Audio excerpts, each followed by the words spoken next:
I want to welcome everyone to today's EntreprenHer show. My name is Heidi Richards Mooney, and I'm your guest host today. And I am really delighted to introduce you to our next guest.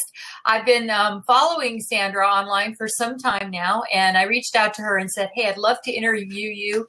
And as all the other women I've asked to interview, she was very gracious and delighted. And I'm just so excited because she's so smart. I just cannot wait to share her with you. So let me tell you a little bit about Sandra. Sandra Fidelis is an online business coach, speaker, and Amazon best-selling author who teaches women entrepreneurs how to fill their client rosters with ease, shows them how to charge what they're worth, and create a booming business from the ground up without the overwhelm. Wow, don't we all need that? Sandra empowers women to shift how they view themselves and to redefine what they believe they deserve in every area of life. She creates groundbreaking virtual programs for women all over the world, helping them obliterate the obstacles that are standing in their way. During today's EntreprenHer show, Sandra will be sharing the process she goes through to help women achieve the success they desire and get their business to the top 5% in their industries. Welcome, Sandra. Thank you for having me. Oh, I'm delighted. And I want to also welcome a couple of guests who've just signed in, Helene and Carolina. Thank you so much for being with us. And you'll notice I'll get a little distracted from time to time. So hi, ladies. When people join, I try to welcome them. If I can't welcome them while you're speaking, then I'll send them a little message. So, but we're always excited when we have guests in the show, which we usually have several. So as the show progresses, you'll see more and more people coming in. So Sandra, tell us a little bit about your background. And then what made you become an online business coach? Ooh, that is a long story, but that's fine. We have time. The condensed version of that story is that I, was in corporate like a lot of people, and I see Helene. Hi, Helene. Helene is one of my old clients, and Helene can totally relate to this story I'm about to tell.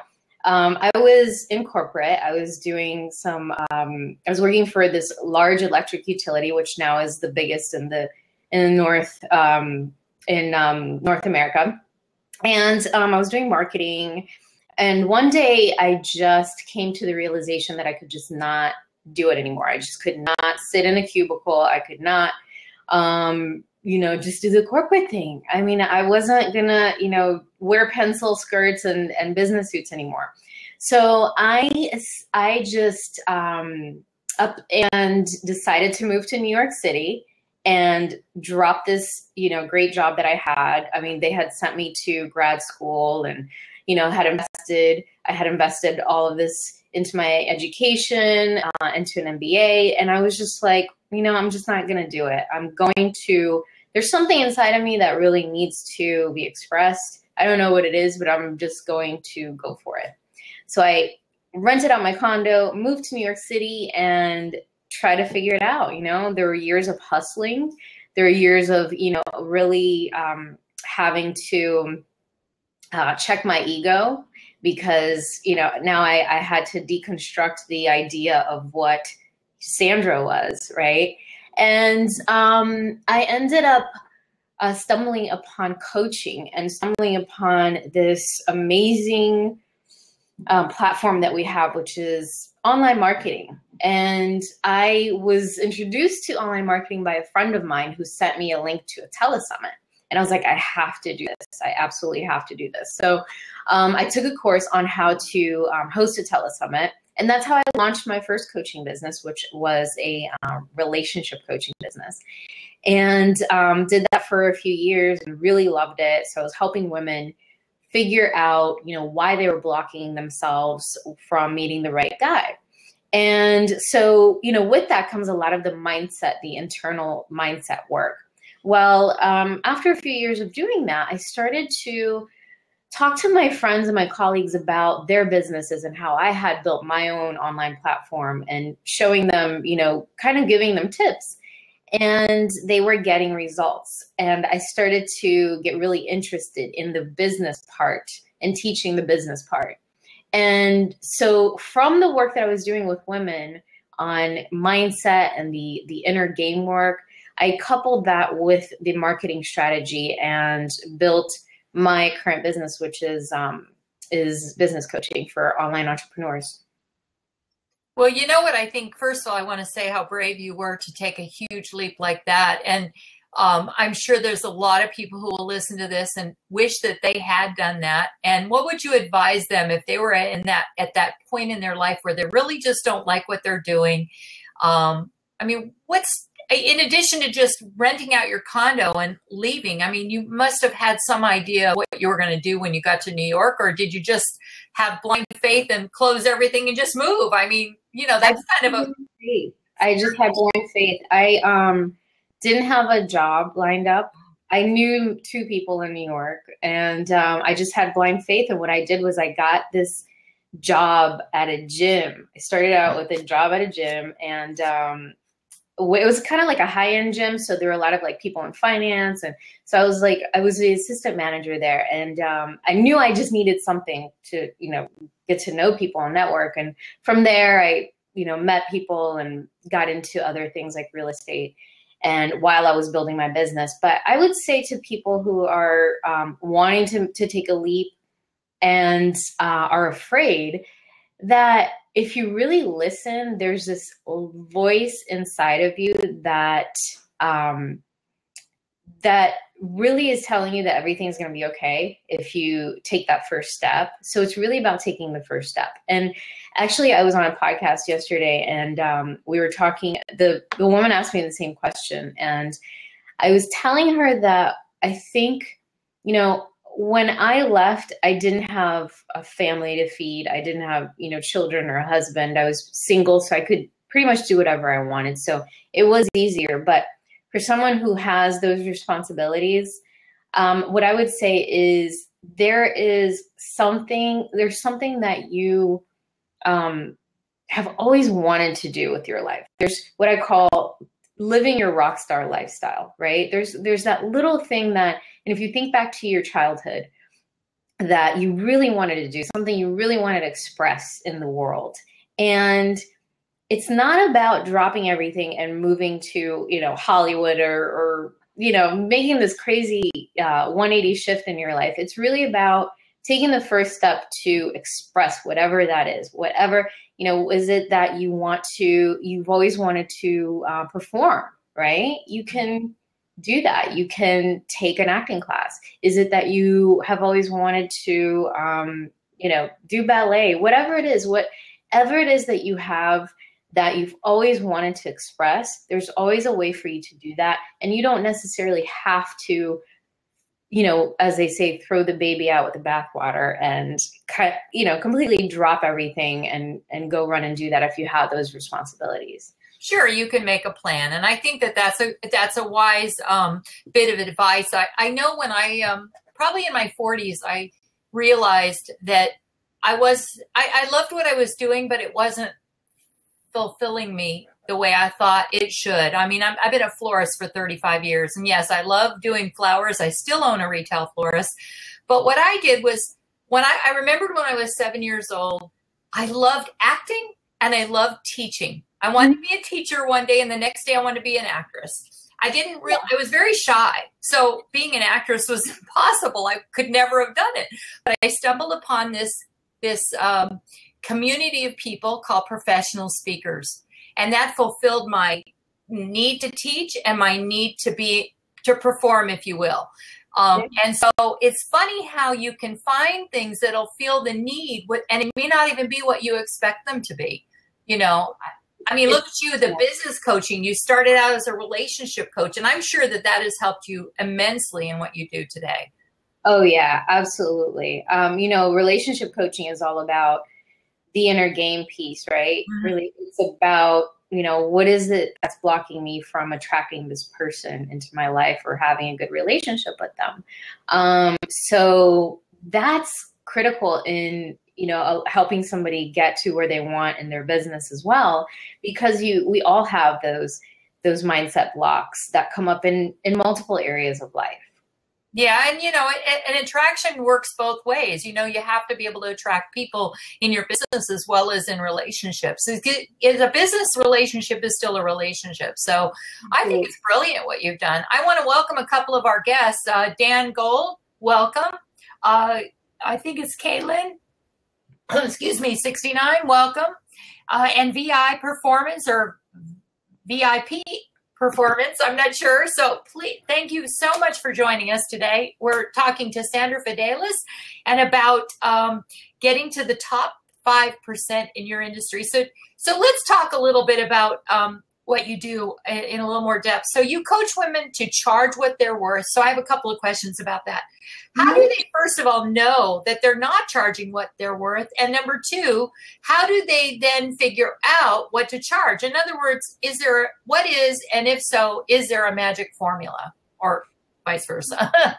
Yes. I think that one indication that you're not charging what you're worth is that you're not making the kind of money you want, right? That's the first one. And the second one is really to check in with yourself and look at the packages that you have or, the services that you're offering and really see if they align with the value that you're bringing to the table. So the way that I teach people to do that is to look at everything that you have invested in yourself to be able to provide the service, write all of that down. Look at, just write down line item by line item, all of the actual value that this person is going to get by, whatever it is that you're offering within that package. And through that, you're going to see, the actual combined value of this work that you're putting out there. And when you compare that, when I find people do this exercise, when you compare that to what you're charging, most people will figure out that they're not charging enough for their services. That's one of the biggest issues I think that entrepreneurs face is, what do I charge, right? And now going all the way left, charging too much, right, is out of alignment because it's going to be hard for you to sell that if you don't believe that your packages are really worth that. So it's a balance between figuring out all that you're bringing, what that's really worth, and not going above a threshold that you're not going to be able to, to really convey the value to the client. So it sounds to me like you're saying also that you need to feel comfortable with and in alignment with your own values in order to be able to, if it's raise the fees or charge certain fees. Does that sound like a fair assessment? I think that's one of the biggest pieces of the inner game work is to, and I struggle with it too. Every time I raise my prices, and it's something that you have to constantly work through. It's that, is my work really worth this much, right? So it's about really valuing yourself, valuing what you bring to the table, valuing the transformation that you're going to provide for your client. And that takes work. That's that inner game piece. So then if, say, for instance, our guests are listening and they're charging a certain fee, because I know I had this issue a few years ago, and they want to raise their rates. So they raise their rates and they're comfortable with them and they're able to charge their new customers. How do you handle customers or clients you're currently working with when you start raising your rates? Do you charge them the same? Do you do it gradually? What's a good way to approach current clients without sticker shock? Now, are you speaking, because what I do is I work with service entrepreneurs. So they generally, the people I work with are coaches and they offer packages, right? So if you have a new client coming in, they're going to be, obviously purchasing that new package that you have, while the previous clients you have are under the older package. So they got in before you raise your rates. But, it's just, the more value you view yourself as being able to provide, the more you're going to be able to charge for your services. So I hope that answers your question. Are you asking? It does. I have a lot of clients that I work with, and I do internet marketing and WordPress. I'm like a fixer. They hire people to do a website, and then they don't know how to work it, or they hire people and they can't find the people again, and then they need something done on their site, and they don't really want to learn it themselves. And I have clients I've worked with for 5 years, and those are the ones I'm more or less having my own challenges with. I have one who refers me a ton of business, so I haven't raised her but a little bit. All my others I've raised as I have increased my rates slowly. I don't say the minute I raise my rates, I don't say to everybody I'm raising my rates. I try to do it gradually. And that's partly because a lot of my clients work per, I wouldn't say per diem, but per job. So for instance, I'm not coaching people. So I'll do a job for them, and then 3 months later they need a different job done. And so, that's how I've been able to raise my rates. But I've struggled with that because I have clients I don't want to raise the price, but they don't take a lot of time, but some of them do take a lot of time. I'm thinking, gosh, I'm raising them, but not enough. I don't think it's enough. Yeah.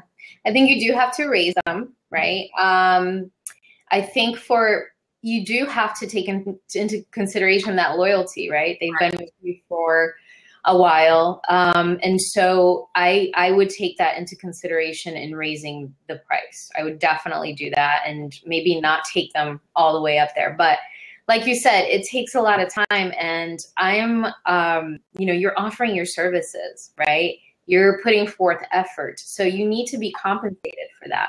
Exactly. Otherwise, you're just going to eventually get burned out because you have too much work and you're doing it for a little pay. Right. Who you are now, right? Because we're always upgrading ourselves, our knowledge, our own sense of value. And so if you're not raising prices on people who've been with you forever, at least a certain percentage, then eventually you're going to you're not going to feel as good about doing the work for them. Yeah. Right. Yeah. I agree. And it's also, I think, about price integrity. I think you have to be really careful because this one client I'm thinking of, she's been my longest client. And so I always say to her, the prices I give you are not the prices I give to anybody else. So when you're referring people to me, you don't talk price, but just, right. And she's referred a ton of business to me. And so that's the other reason, but she's probably the only one that I haven't raised like everybody else as much. But I've struggled with it. So I'm sure there are other people who do the same, with how you do it, when you do it, all of that. But I think that you've given us a good idea of, I think it's a personal choice for each of us as far as, do we do it right away? Do we do it gradually? And if you can show that you're doing a lot more, every time I do learn something new, I tell my clients, oh, by the way, I can now do this. And then I can add that to the roster of things I do, and then I can charge for that. So that's kind of how I've approached price increasing, being able to offer more services. Let's talk a little bit about running a business, Sandra. What's a typical day like for you? A typical day like for me, oh my gosh, I'm going to be really honest. Lately, I've been struggling with insomnia. So I can't say that I wake up every day at the same time and get started, at the same time. But generally what I do in the morning is I do a little bit on Facebook. I have a Facebook group, and, I try to post in there and interact with people in there. And other Facebook groups that I'm a part of as well. And I do something related to sales every day, whether it's create a sales page or write a sales email, reach out to clients, do a discovery call. Because if you are in business for yourself, you have to sell, right? So focusing on sales, whether it's writing a 20-minute email, doesn't mean you're going to send it out that day, but doing something related to sales every day is really important. So I would agree. Yeah. So sales is a part, the social media piece.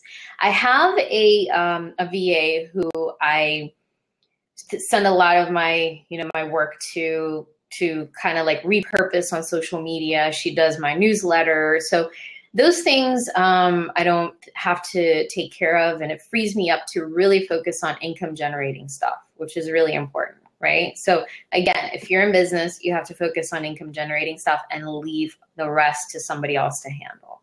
And go ahead. I'm sorry. Go ahead. No, go ahead. I was just going to say, you've just proven to me what every other entrepreneur has said. There is no typical day. Every day seems to be a little, I know for me, it's never the same. Even if I start at 7 o'clock in the morning or 9 o'clock in the morning, I do pretty much the same thing. And all the entrepreneurs I've spoken to have similar things they do throughout the day, maybe not at the same time or whatever. But number one, absolutely, is income generating, sales, and also delivering your service to your clients. Yeah, absolutely. Yeah, I do. Generally, clients I see on Wednesdays and Thursdays, because I want to really focus on the client and, not be distracted by other things. But like you said, it's never the same. And I think that your energy is different every day. Yeah. So like, for example, on Monday, I'm like, ooh, I'm ready to go. Like I'm up at, I'm not a morning person, but I'm starting work at like 9.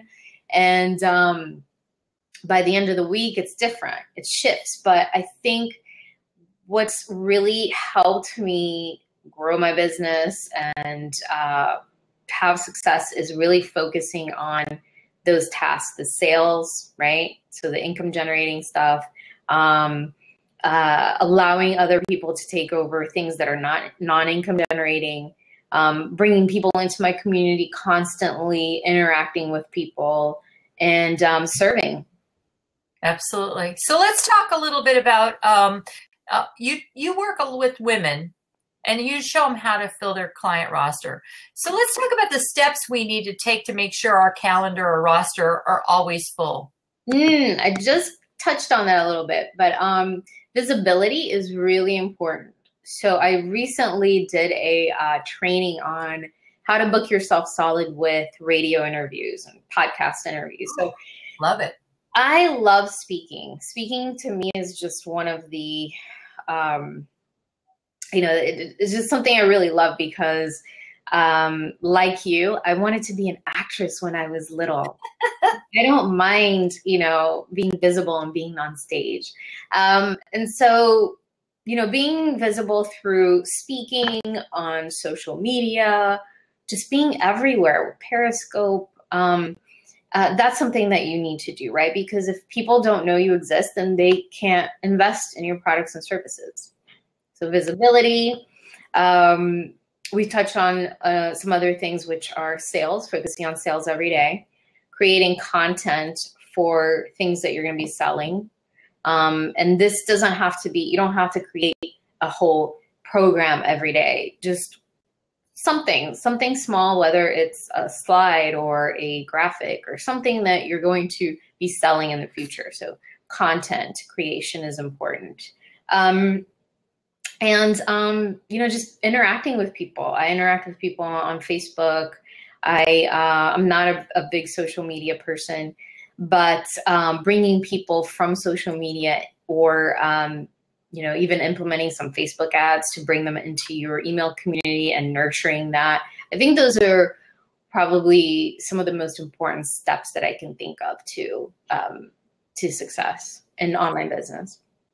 So let's talk about what are you talked about being in the top 5% in your industry and how women can become that top 5%. So what are the secrets to becoming an industry leader and achieving that pinnacle in business? I think the secrets are, and this is probably going to sound corny, but, being yourself. People there's so many business coaches out there. There's so many relationship coaches. There's so many health coaches. People want, the reason they're investing in you is in your services is because they like you, right? So show them the real you. That's the first step. And I would say another thing that I really had to come to terms with is consistency. I'm a creative person, right? So there's a reason I'm not sitting in a cubicle looking at Excel spreadsheets, right? Because I don't like that structure. I want to create my business. It's my baby.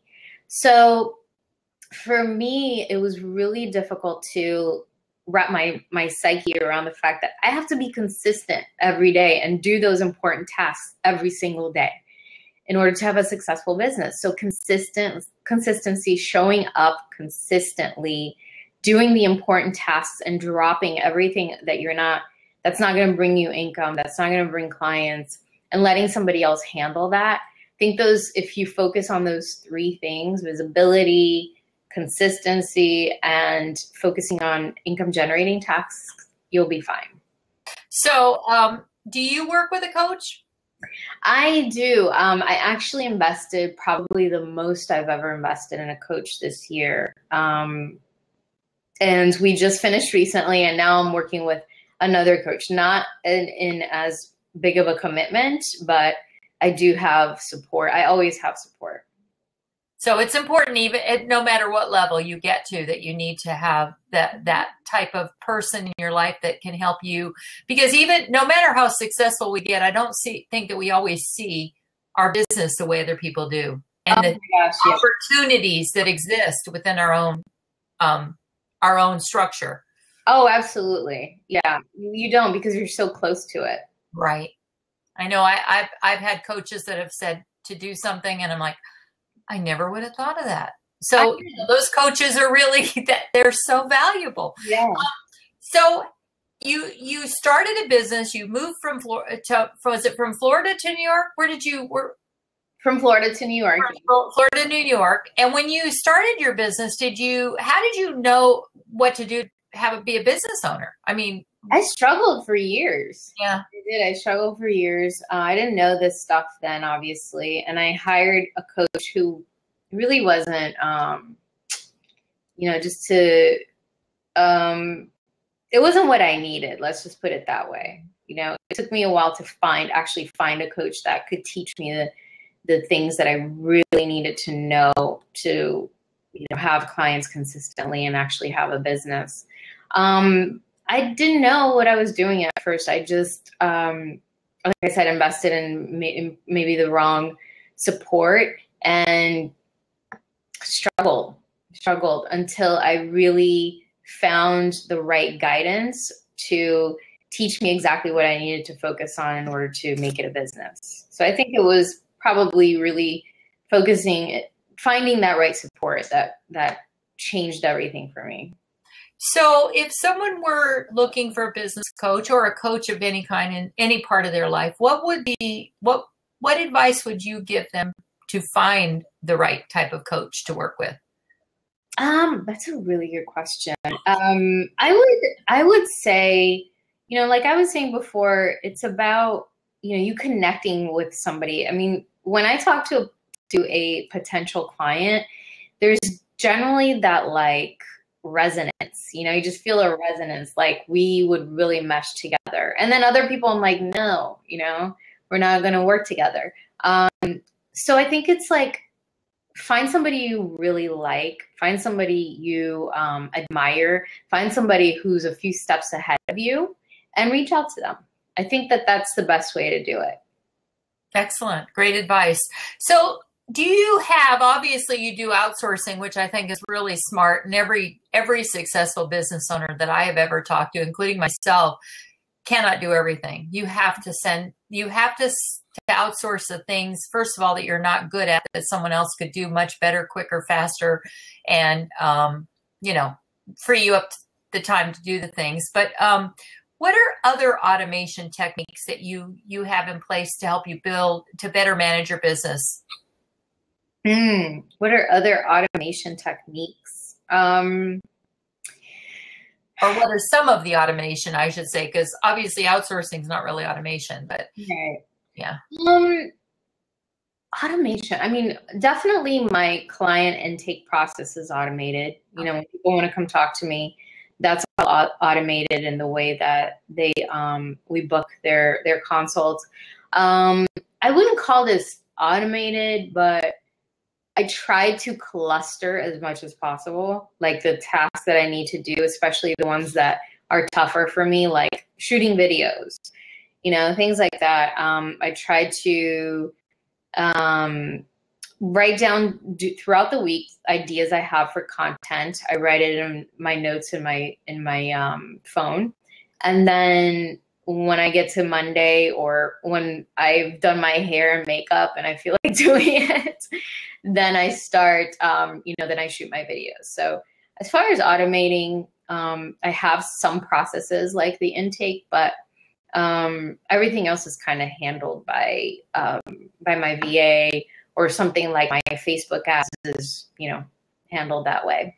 So when you say automated, you have like letters and a system in place to get people when you first start working with them? Both, obviously when you speak to them initially for the consult, as well as when they become your client. So everything's already there, templates. You just basically, customize it to the client. So who's your ideal customer, and how do they find out about your services, Sandra?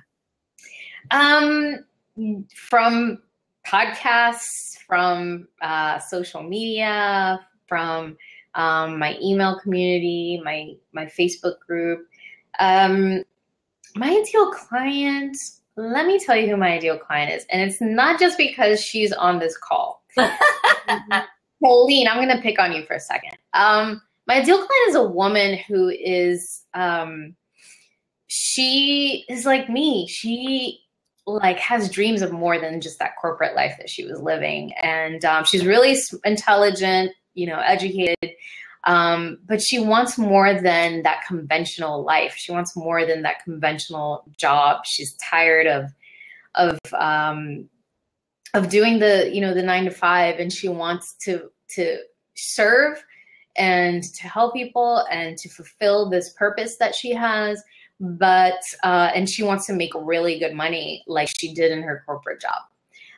So that's my ideal client. It's a woman who was where I was a few years ago.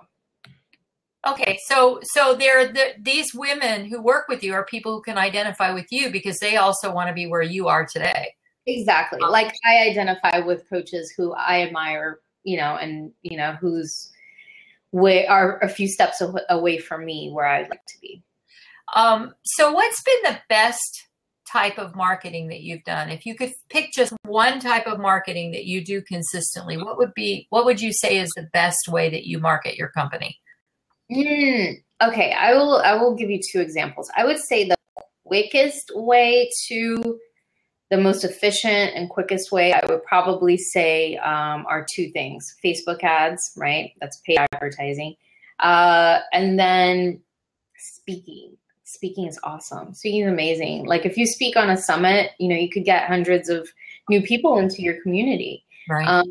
Speaking is awesome. Not only do I love it, but the reach. You have thousands of people watching you and listening to your message.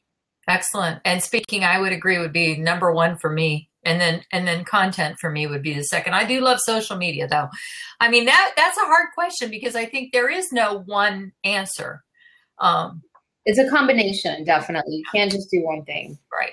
So what has been your single biggest success in your business to date, or aha moment? My single biggest aha moment was figuring out that I really needed to be consistent with the thing that I didn't want to do. And I really needed to be consistent with the tasks that I've spoken about, which are the income generating tasks. That was my biggest aha, because I was focused on copy and my brand and, and yes, being visible, but I wasn't necessarily focusing so much on the sales piece and, that part of it, because that can be uncomfortable, to do that all the time. So I think that often people will focus on things that are easiest for them to focus on, like making my website beautiful, and all that stuff's important, but there's other things that are more important to keep the doors open. And I agree. I think sometimes, and I've done the same thing, where I just don't feel like facing the sales part of the job today. So I'll start focusing on those other things. And I realize it's really more of a distraction because I can hire people to do that. Although I love doing it, it's Right. not really, it's not making me money in the short term. In the long term, I think it does. Because you know, I always, and I guess from the generation, I always thought I could do things better than everybody else. I've learned in the last 10 years that there are people who do some things better than I do. So letting go is huge. What one bit of advice would you like to share with the audience that you haven't yet talked about, Sandra? We talked about a lot today. We have. What one bit of advice do I want to share? You know, I would just say that if you're stuck and you've tried everything and you just are still not gaining traction in your business, then it's probably time for you to look for somebody. And it doesn't mean you're going to invest in the highest end coaching program, but you know, you could do maybe a group program or something, but you have to invest in yourself if you want other people to invest in you, in your services. So if you are stuck somewhere, find an expert that will help you with where you are stuck. I like that quote. You have to invest in yourself if you want others to invest in you. Yeah. And that's so true. So where do you get your creative ideas? Ooh, I get my creative ideas. I'm pretty creative. I don't know. I just think it's just something that I have innately. I love, like, I'm not somebody who can, you know, draw or create a beautiful website on my own, but I recognize what is aesthetically pleasing, and it's usually aesthetically pleasing to other people as well. So I think it's just innate. Well, I think that's vision. You don't have to be able to do the work. I think having vision to me is creative. And you sound like a very creative person. I've never worked for anybody, but I've worked for a ton of people and all clients. But as far as having a 9-to-5 job or having a paycheck, every paycheck I've ever gotten has been one I wrote to myself, you know, so and throughout my life. And I think that's, I always say to people, I tried to find a job a few years ago, and I don't think I'm employable. And I say that all the time. You know, I guess it's because I don't want to be. I'm not sure. I love what I do, and I feel like I'm making a big difference. Roy, welcome. Thank you for joining us. And hello, room. I don't know if I said hello to you, so thank you for joining us. We're talking to Sandra Fidelis about how to get to the top 5% in your industry. And Sandra, you are just amazing. I wish we had days. I could just pick your brain for days. I did have a question that I forgot to ask you at the beginning. So say I wanted to hire a coach. For 2 questions. What is the first question you would ask that person who is interested in working with you? And what's the first question you would tell someone to ask who wanted to work with a coach? Okay, let me see if I understand the question. So I'm the client and I'm looking for a coach. What question do I ask the coach? Yes. Okay. You know, I would just have a conversation with the coach and find out what the process is that they envision them taking me through, and really figure out if I feel, and you know, this is something you just, you know, feel as well, if that's really the person that's gonna be able to take me there. Okay. And so if a client wanted to hire you, what would be the first question you would ask them? I would ask them where they are now, and tell me a little bit about where they are and where they'd like to take their business. Excellent. Excellent. What books are you currently reading or would recommend to our audience who are listening and watching? Ooh, that's a good one. I can tell you, oh my goodness, what was that book I was reading? Oh, okay. So this is a book that I'm always talking about, and I talk about it in my Facebook group, and I'm always revisiting it. It's kind of like my Bible. And it's called Tapping Into Wealth by Margaret Lynch. Ooh. It's always like by my nightstand. So it's about changing your relationship with money, and it's really powerful stuff, especially when you get to the worthiness piece. You know, feeling like you're worthy of upgrading your money. And then another book I have. That's, oh my gosh, you stumped me. I do too, but I end up doing that a lot. You stumped me. I can't really think of another, but I know that I have some books on Audible that I haven't really gotten to, but I can't remember their names right now. That's fine. If you think about it before we close, you can share. If not, this is good. I love when my visitors or our guests can share at least one book, and it's usually a book that nobody else has read or has shared. Maybe have read it like me.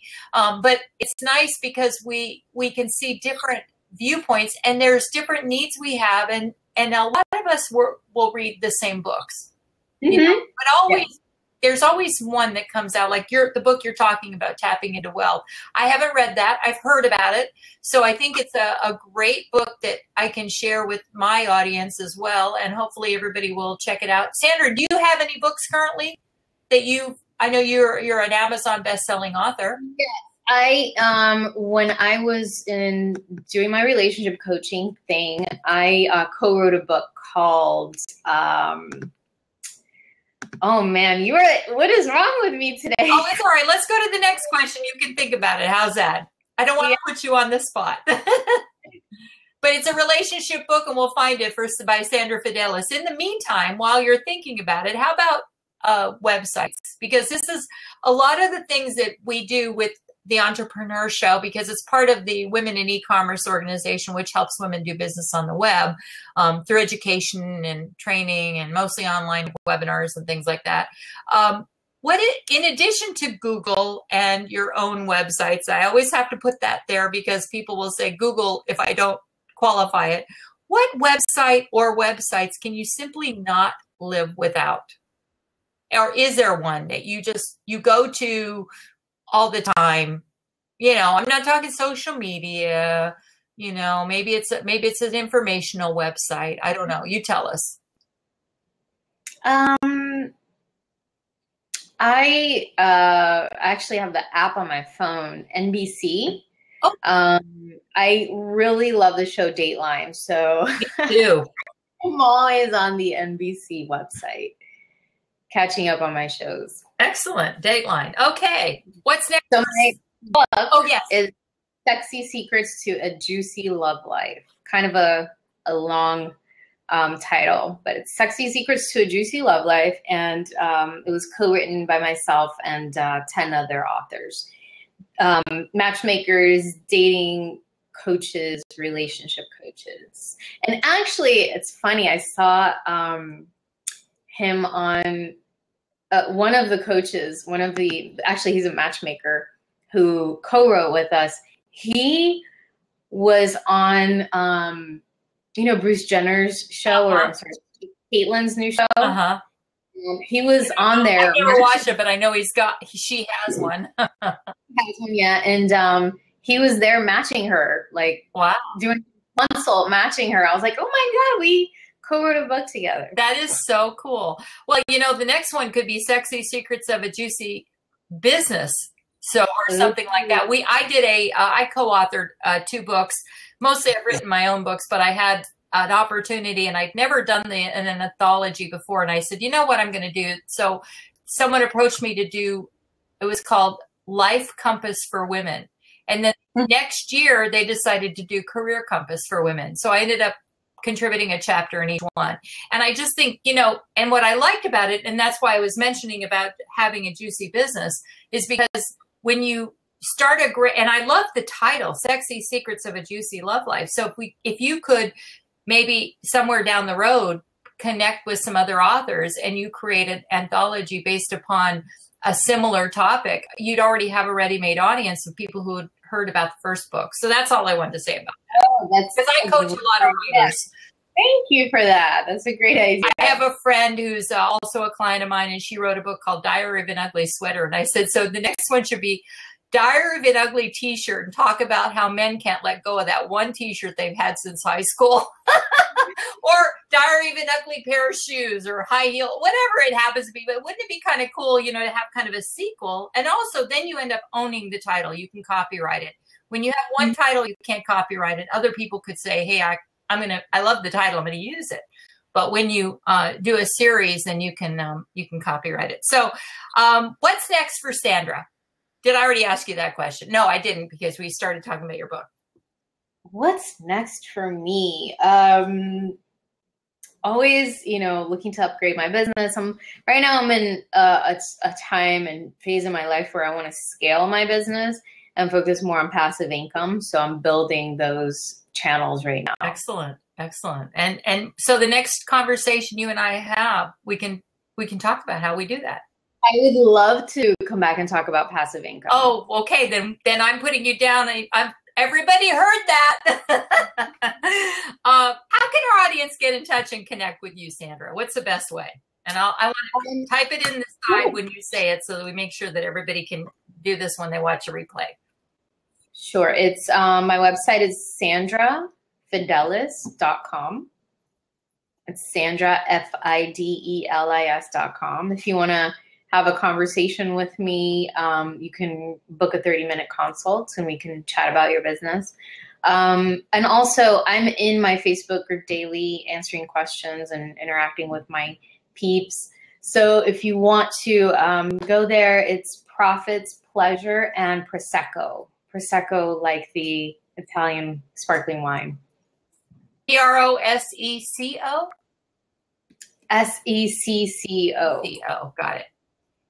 Profits, Pleasure, and Prosecco. So you must be Italian. No, actually, I'm Brazilian. Oh, okay. Well, so two of my best friends. I don't speak any Portuguese, but I've been to Portugal. I'm going to Brazil next year. So I love the Portuguese language and the Portuguese culture. If I live in Lisbon or Cascais or even in Rio, I would because it's amazing. So funny. I love it. So okay, well, very cool. Sandra, thank you very much. Is there anything else you'd like to share? I know you mentioned you have a 30-minute consult. Is there any other things you'd like to share or promote while I've got you on the phone for the next couple of seconds or minute? No, I would just like to thank you so much and thank everyone who's on watching. If you want to chat with me, I'm here and available. Excellent. So make sure, everyone, that you reach out to Sandra at Sandra Fidelis, Fidelis.com. My name again is Heidi Richards Mooney, and I've been your host today. And I'm just delighted to bring amazing women to the EntreprenHer show once or twice a week. Be sure you check us out on Blab. Go to EntreprenHers.com to see our upcoming schedule. We have at least 8 or 9 scheduled through June. And go to Women in Ecommerce. That's www.wecai.org, and check us out there. And again, thank you again, Sandra. Have a wonderful day. And thank you all for joining us today. Thank you. Goodbye. Bye-bye.